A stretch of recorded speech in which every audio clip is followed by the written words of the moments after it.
Hi and welcome to today's chess session on YouTube. Thank you, YouTube. As you can see, I've had a wee bit of a haircut. I've been doing that in lockdown, COVID-19 virus, all that sort of stuff, but it's quite good because I'm saving myself some money.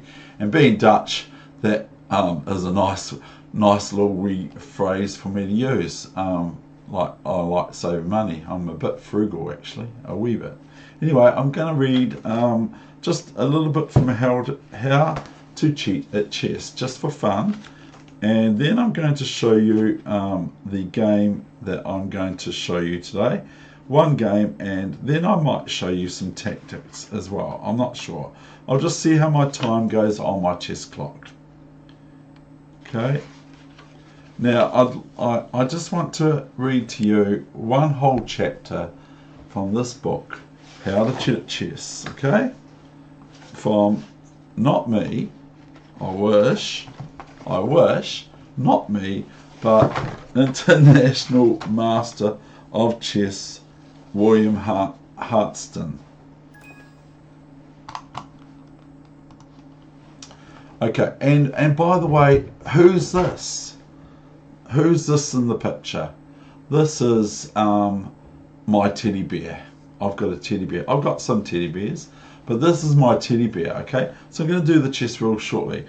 Here is chapter 4 of Friendly Games of Chess from William Hartston with Bill Tidy illustrations, which are fantastic. 4. Full stop. Friendly games. There is no such thing as a friendly game of chess. Full stop, end of chapter.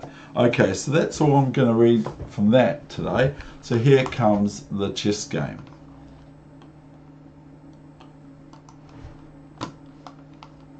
Now this is a 2-minute and 1 second increment, which was quite handy actually, especially for my opponent, because my opponent is like some 50 points rated above mine on Lead Chess platform. And here we go, and this is this game.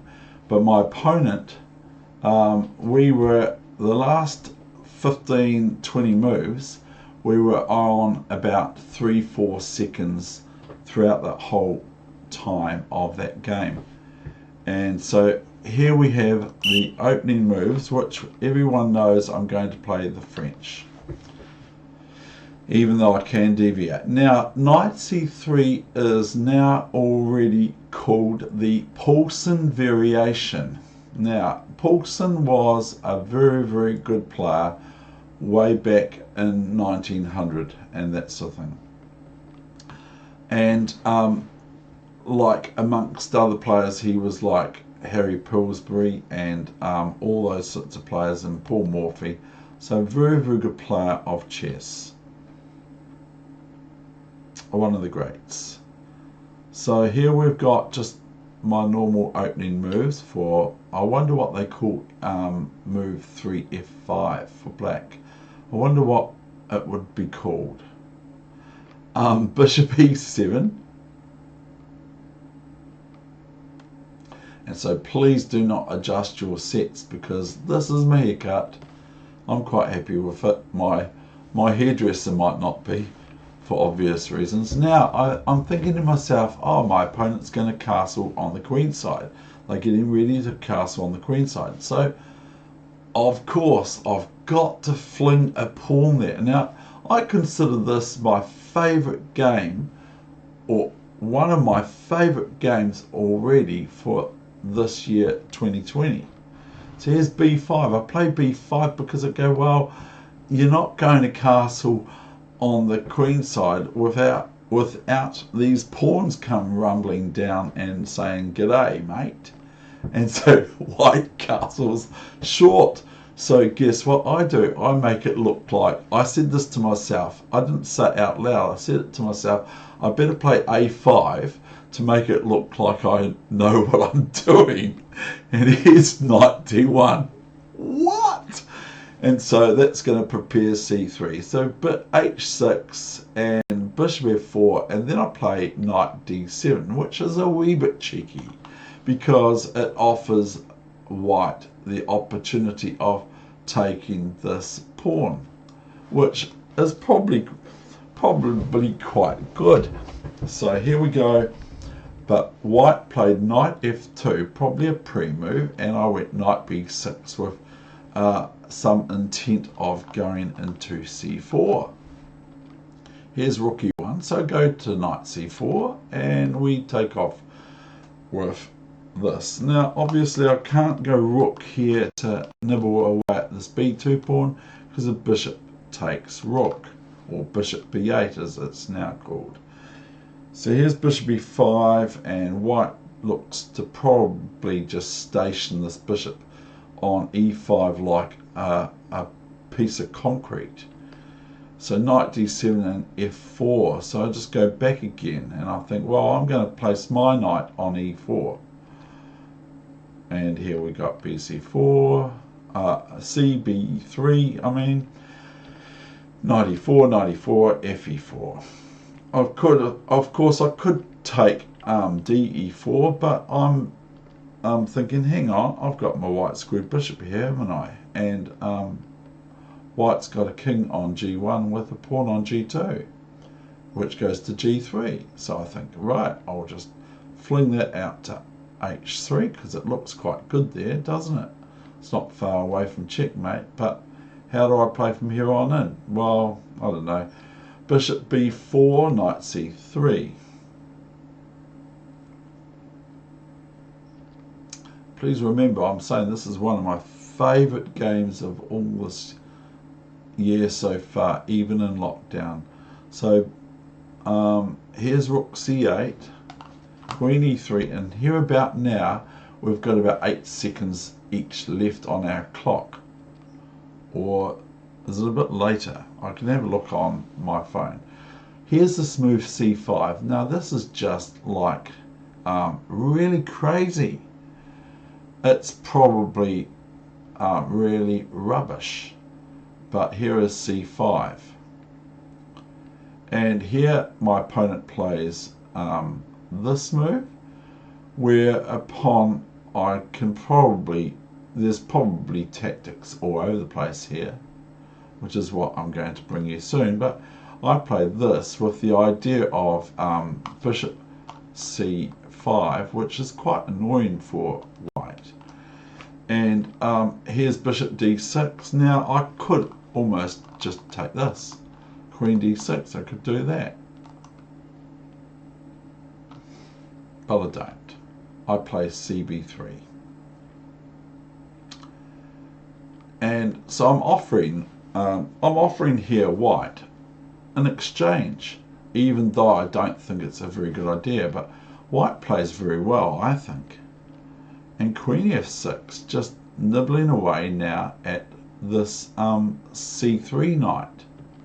So rook b3, maybe bishop e5 is okay too, but then that would offer me, if bishop e5 here, that would offer me the opportunity of this here, which is bishop c5, and upon bishop f6, rook f6, or we first, actually that wouldn't be any good, would it? Because we go bishop e3, no, it's just normal, and that's the thing, but white's going to be a piece down.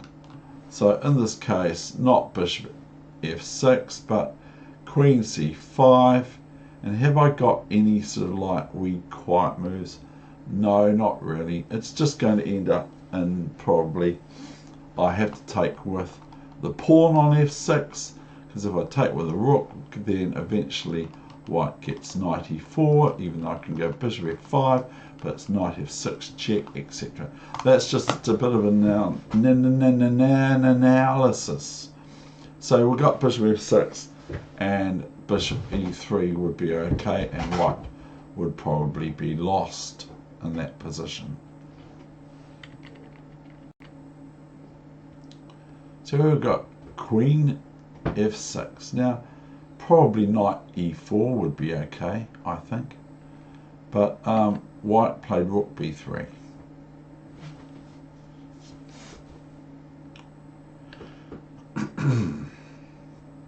Now here I can go bishop c5.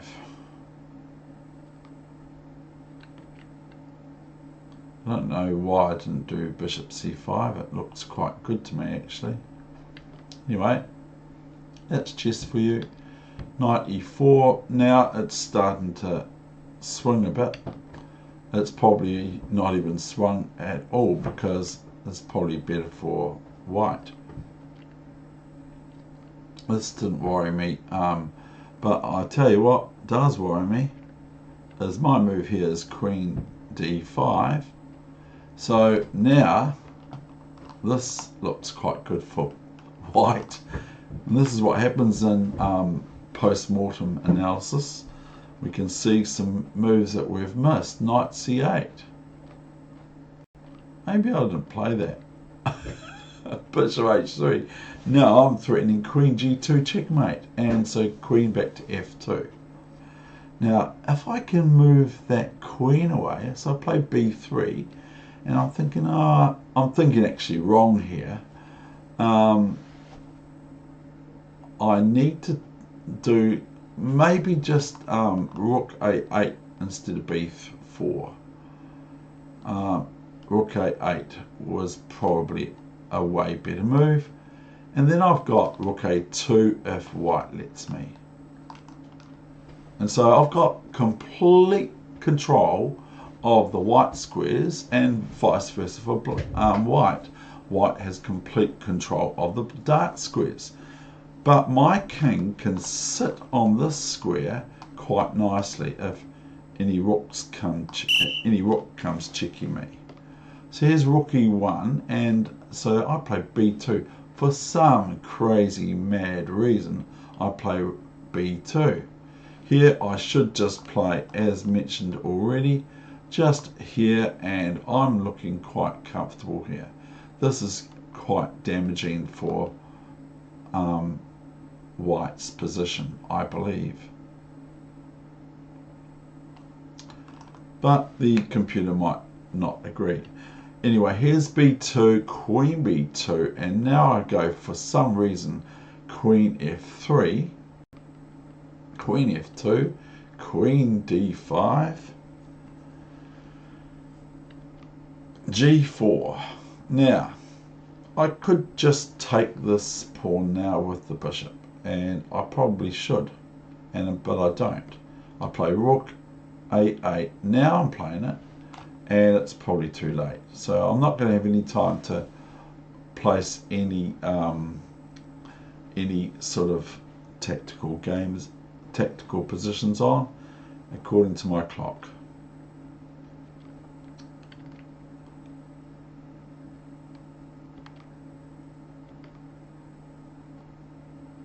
And this created a wee bit of a response in black's camp.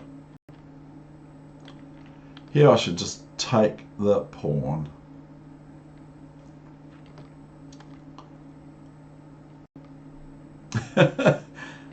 And here's where I lost on time. I was actually saying thank you to my opponent. A very fun game, and I enjoyed it a lot, even though I did lose. So that's part of chess, of course. It's not about always winning. Sometimes we can have a game of chess that's really, really just fun. All the best with your chess, no matter where it's at and no matter where you're at in the world. Thank you very much for watching, and please call back now you're here. And one more thing I want to say is primarily enjoy your game of chess. And so we will now bid you farewell.